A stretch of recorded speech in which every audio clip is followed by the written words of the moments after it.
nagtatanong sa social media at minsan may accusation pa na paano nyo nalaman na pera ang laman ng maleta?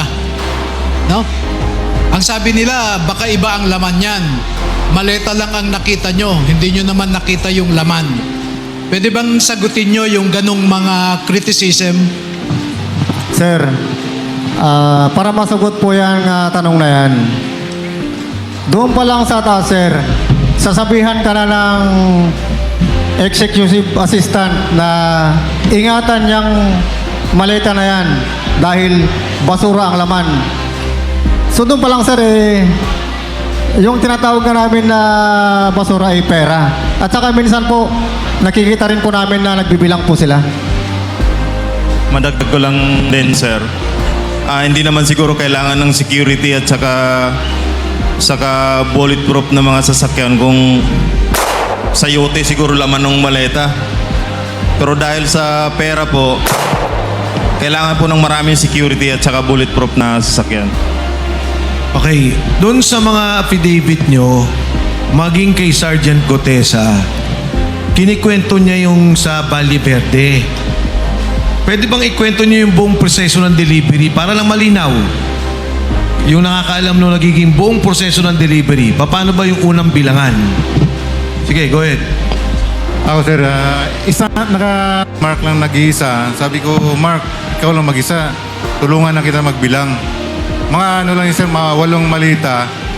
Tapos, dun sa loob ng Valle Verde, pumasok ako, tinulungan ko siya ng pagbilang. Madali lang pagbilang, sir, yung 1M, naka-lastigo siya, nakatali. Yung pagbilang siya by 1M. Sa isang malita, sir, mga 40 to 50 ang ilalagay. Okay. So, sa Valle Verde, ang umpisa.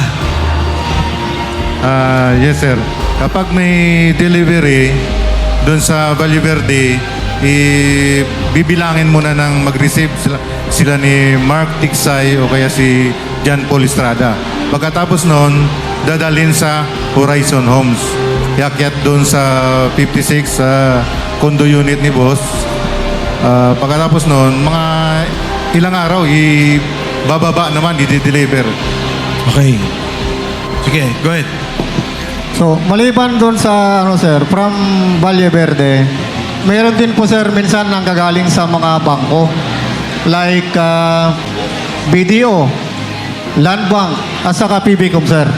So, from sa mga bangko na yan, minsan, from bangko, dinadala sa opisina ng Sunwest Incorporated. Diyan sa may Tectite Building. Then, meron din po nangyayari, from bangko, dinadala po mismo doon sa Horizon Homes, sa unit nila Boss Saldico. So, ang ibig nyo sabihin, merong nagdadala ng pera sa Valle Verde. Tama? Yes, sir. Sino yung mga yon? May nare-recall ba kayo o may nagdadala lang?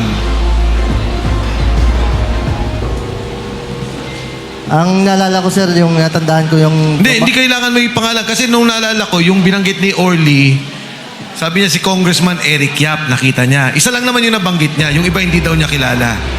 Pero sabi niya, doon daw ang bagsakan ng pera. Totoo po yan, sir. Doon po yung pinaka-hub delivery point doon sa 28 Dragonfly Corner Ladybug sa Valle Verde 6 sa bahay ni Boss Saldi. Sarge. Sir, yung tandaan ko yung nag-deliver dun sa Valle Verde po.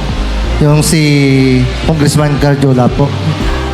Pero hindi siya nag-deliver, yung mga tao na lang po.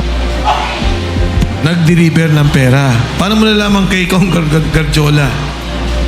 Kasi po, dati ako nakatrabaho doon, nakilala ko yung driver, tapos yung nag-deliver po doon. So okay, magmula Valle Verde, dadalhin sa Horizon. Binanggit mo bangko. Bangko. Yes, sir. Magkano yung mga withdrawal na yan? Minsan, sir, nag-withdraw kami ng mayroon minsan 2 maleta, 4 na maleta, 5 maleta, ganun po, sir. Tapos ka na? Hindi, from there, from Horizon, deliver sa mga lugar. Tama? Yes, sir. Doon sa mga Horizon mula sa bahay ni Saldico, kanino yung pinakamalaking delivery? Kay, sir, dating speaker, siguro, sir, sa 90% sir ng mga delivery, sa kanya po yun. Sir? Sir, na-experience ko din dito sa nag-pick up kami ng pera sa Land Bank, Pasig City Hall. Nag-pick up po kami dyan ng 25 malita, puro large. Nag-antay pa nga kami ng dyan, mahigit 2 oras. Inantay namin yung 2 armored car. Noong Marso 28, 2025, ang kasama ko noon, si Joshua Cano, yung AA ni Boss, tapos si Bernard Toby, saka si Master Lupian. Sinabi ko pa nga sa kanila na baka maplat tayo kasi parang bibigay na yung gulong. At 25 malita pinagkasya namin sa van na hawak ko. Ang plate number noon, NHN 8729. Dinala namin sa bahay ni Boss sa Valle Verde.